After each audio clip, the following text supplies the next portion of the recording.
On the coast of California, there's not only sun, sea, and beautiful people, but also a lot to do. Time to turn our gaze toward the stars.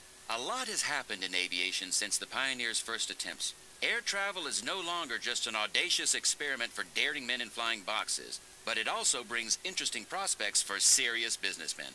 Sometime in the not-too-distant future, flying will be an everyday thing. People will just sit themselves down in an airplane as if it were a railroad car.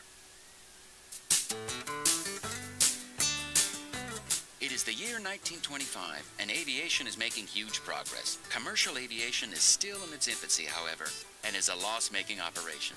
Unless you can get a hold of one of the coveted airmail licenses, that is, the government is looking for daring entrepreneurs to take care of the transportation of airmail.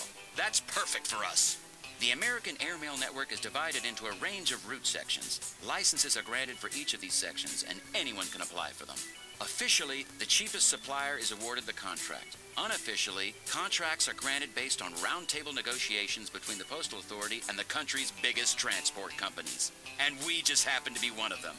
Time to conquer the air.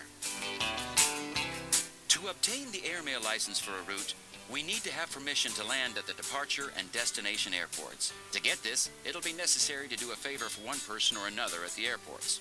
Once we have landing permission for any two cities, our friend at the Postal Ministry will make sure that we receive the license for that route. It might not be entirely kosher, but it will have a very positive impact on our profit margin.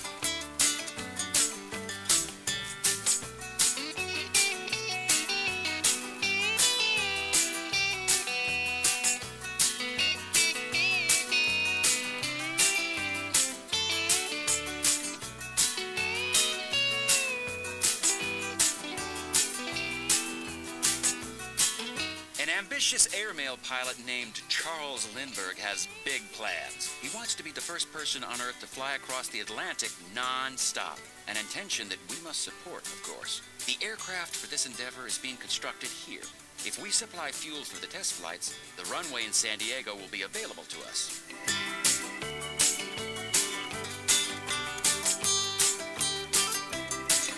A bustling aircraft industry is growing around Los Angeles. Donald Wills Douglas and his Douglas Aircraft Company have settled in Long Beach, the Lockheed Aircraft Company in Hollywood, and the enterprising son of an industrialist, Howard Hughes, is tinkering on new models in a hangar in Burbank. If we supply the aircraft manufacturers with all the equipment they need, we'll be able to use the airport in Los Angeles.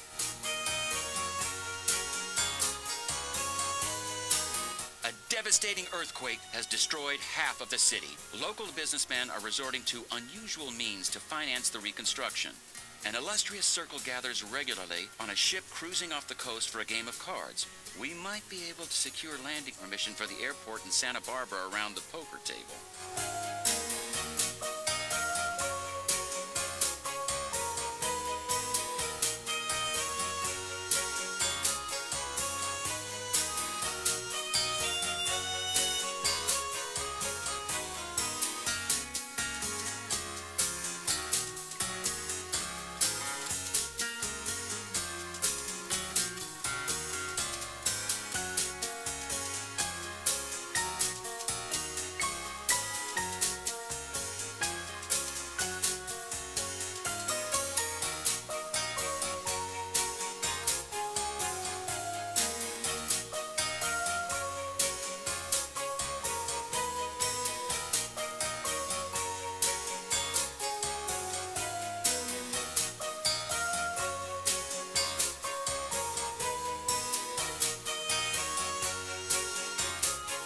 This is where all the big names in California's growing economy gather. We won't get far with a handful of loose change. If we want to get our hands on the license, we'll have to go all in.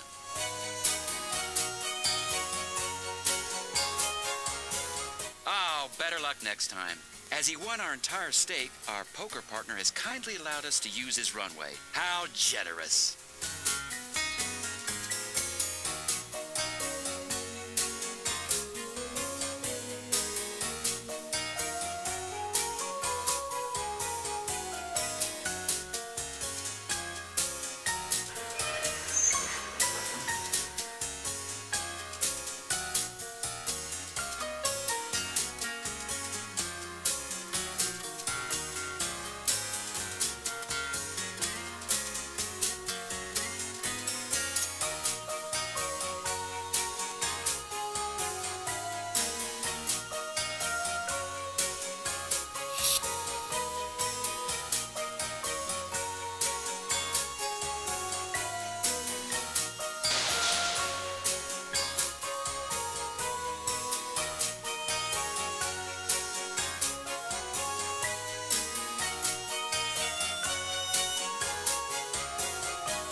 The new Grand Canyon National Park offers spectacular views and attracts more visitors with each passing year.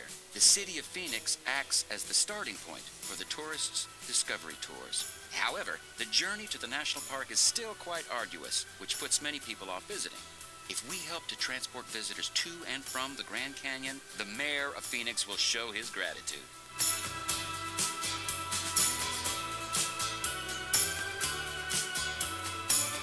The village of Las Vegas is a sleepy little place, but that could all change if they get a handle on their water problem. Most of the time there isn't any, and when it does rain, everywhere is flooded instantly. An opportunity for President Hoover to boost his popularity ratings and to create a monument to himself. If we helped construct a reservoir dam on the Colorado River, we'll be richly rewarded with the landing permit for Las Vegas.